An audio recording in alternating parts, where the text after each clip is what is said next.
Welcome back to Wainwright Road. Today we're going to make this amazing, crisp, clean bakery sign for our kitchens. Let's get started.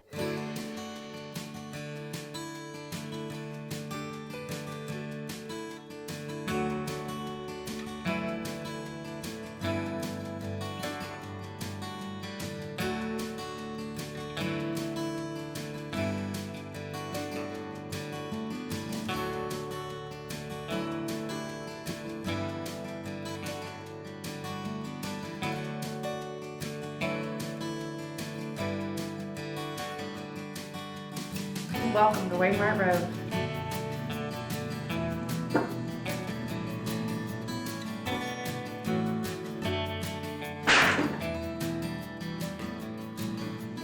Can't put that on YouTube. First things first, we're going to measure the board. These measurements are going to be really important for our stencils on this board. And while I'm sanding, I will explain why. Our stencils are going to be exactly the width of the board, and they're all going to be exactly the same height. That way, when we're placing the stencils on the board, they will be evenly spaced vertically, and they will be exactly centered horizontally. When we start placing the stencils, I will make that a little bit more clear. In the meantime, we are prepping the board by sanding both the front and the back. We're rounding off the sharp edge corners. We're going to go ahead and flatten out the sides, make them a little bit rounder. This is all going to add to the aged look of the board. Now, this particular board is a found item. It was on the side of the road, deserted. I call them, it's a F.O.R.D board, found on Roadside Deserted. I know, the F.O.R.D fans are going to get after me for that one. I'm a F.O.R.D fan. I drove a Mustang for years, but it fits. This was found on the roadside. It has a twin sister too. I'm gonna make a shelf out of that one. Or, I don't know, maybe another bakery sign, we'll see.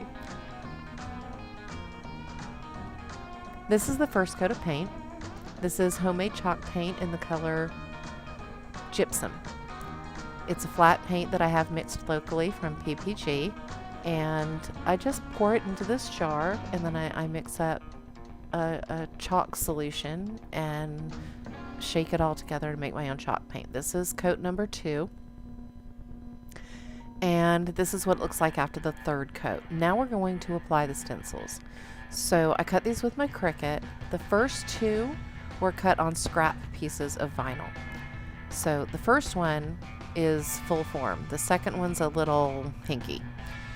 So let's take a look at what we find here.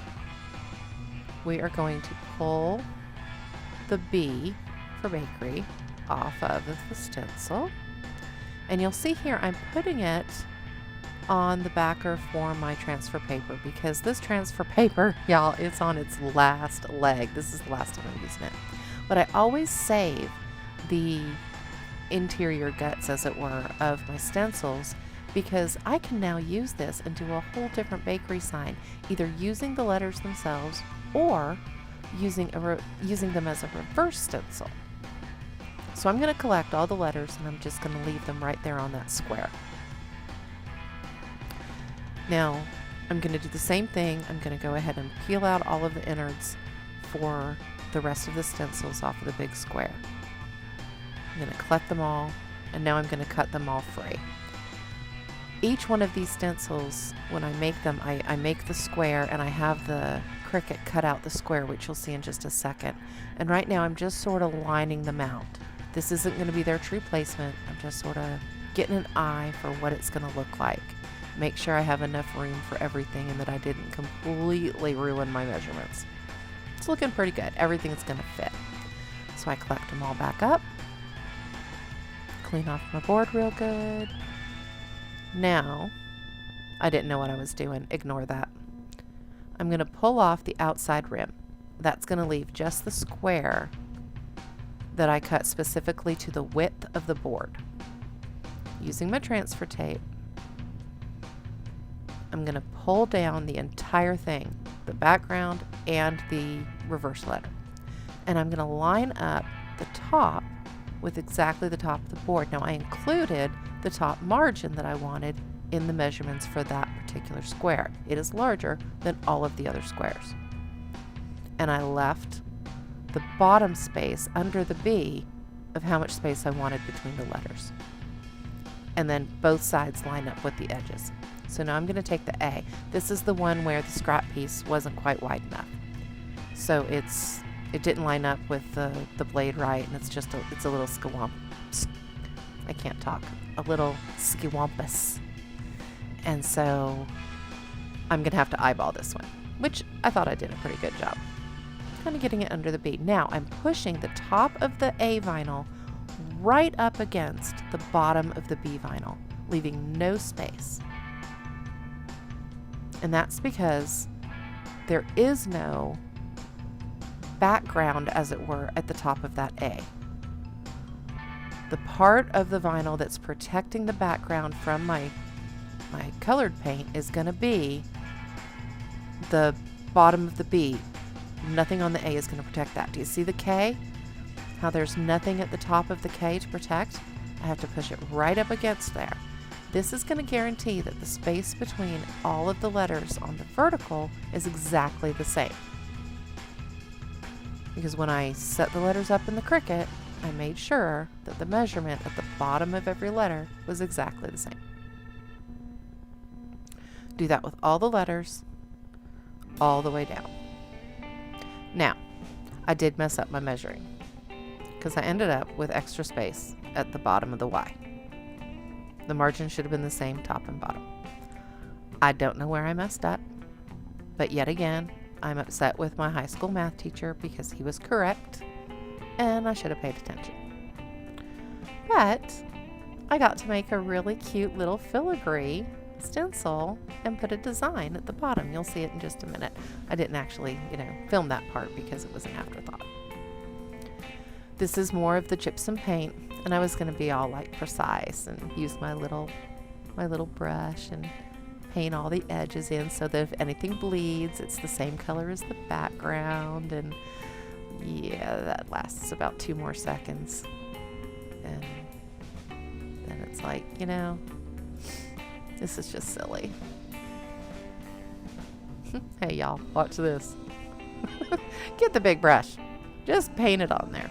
It doesn't have to be a real thick coat. What you're interested in doing here is covering up those edges so that you can protect any spaces there from the black paint that we're going to use. And you can use any color. Any color that's going to match your scheme. This would look great in red. It would look great in navy blue. It would look great in teal if you have a teal design going on in your kitchen.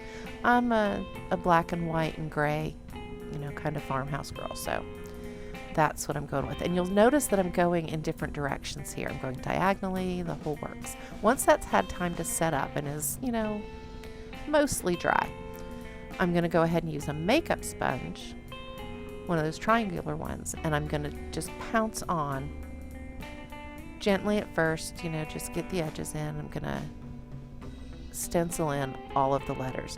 One thing that I am going to do is go over the bottom edge of the letter onto the top edge of the letter below it. Because remember, the stencil guardian for that next letter down is the bottom of the letter I'm working on. If I don't do that, then I'm not going to have anything to protect the background when I do the next letter. So I go a little bit over onto the A, and then I finish up the B.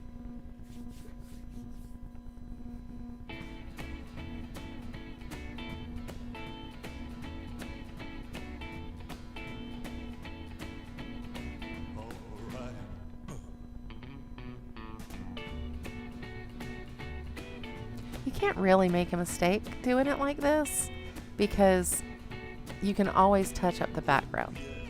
So now I'm pulling the stencil off while it's still wet because I don't want it to pull off any of the paint when I remove it.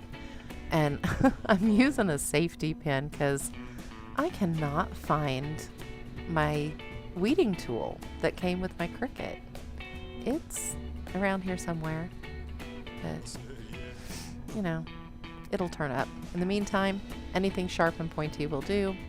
I'm using a safety pin. Now I'm going to finish the A, and I'm going to do the top of both sides of the K before I remove the A vinyl. You can see I go down on the bar just a little bit, and then the other side just a little bit, and then I finish the A. And I did splash a little bit here. I didn't even notice it until I was removing stuff later, and I had to go in and you'll see me touch up a little bit around the B just because there were a couple of spots. And then I pull off the A.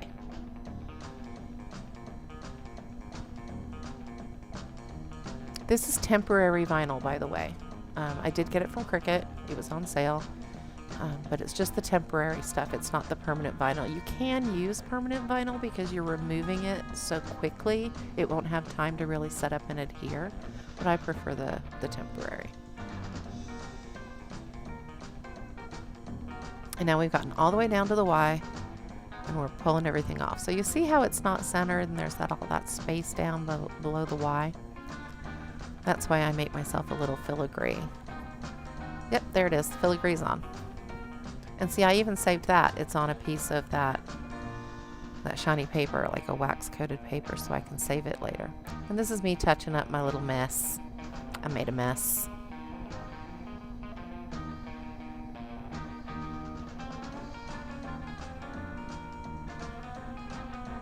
Gotta dry it. Gotta love our little embossing heat guns, don't we? Do you guys use one? Let me know in the comments if you use this or an actual heat gun. I have an actual heat gun, but I'm afraid to use it. I'm afraid I'm going to melt my paint. I'm going to burn my fingers off.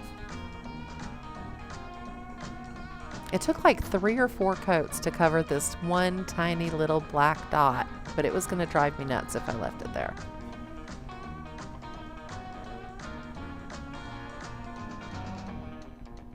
Now I'm struggling to get the lid on. Okay. So the next thing that we're going to do after we clean house a little bit, so we're going to paint the edges of the sign with the same black. I may go back later and actually put a little border on the front of the sign. I think it could use it. Let me know what you think. Should I go back once you've gone to the end of the video and you see the final product hanging on the wall? If I should go back and do like maybe just a 1/4 inch stripe all the way around of like a black frame. Let me know what you think. I would be very interested in hearing opinions on that. I thought this black side would give it more oomph, more zhuzh than it actually did. And let me know what you think about the background music, because as I was making this video, I thought, well, a bakery sign, like a 50s malt shop would have one of these, right? Okay, now we're going to do the hanger. This is a heavy piece of solid hardwood. So what I'm doing here is taking heavy gauge wire. I used some pliers and I made like a swirl on the end. And I did that to both ends. I wrapped it around a screwdriver, and that made sure that it would be smaller than basically the head of the screws I was using. And so I grabbed the screws and then I just screwed in the center of the swirl, and I got it as tight as I could, making sure, of course, the screw was not going to go all the way through the wood. And you can use a drill to like pre-drill a pilot hole for this, but I wouldn't go in too deep because you really want that screw to grab, because this sucker's heavy. If you find a really good piece of wood and make a good heavy sign, you want a good heavy hanger. This is my little ratchet. It turns like a ratchet where it can only go one way and then it twists back on itself. I got that at Harbor Freight. They're so cool. When it got real tight at the bottom, I did have to switch to a standard screwdriver just to get more torque. And oh my gosh, y'all saw my messy ponytail. Today was a messy bun getting it done kind of day. I'm just using a straight edge to kind of make sure that I get my screws in a straight line there. What I did was I used the lines on my cutting mat with the paper and then kind of just lined everything up. It didn't have to be perfect, but I wanted it, you know, not completely off the mark. Sorry if you can hear me taking a sip of my Dr. Pepper. And there it is. There's the final product. Just kind of hanging out there on the wall by our pocket door that leads into our butler's pantry. That's technically a laundry room, and it will have a washer and dryer in it eventually. But let me know what you think.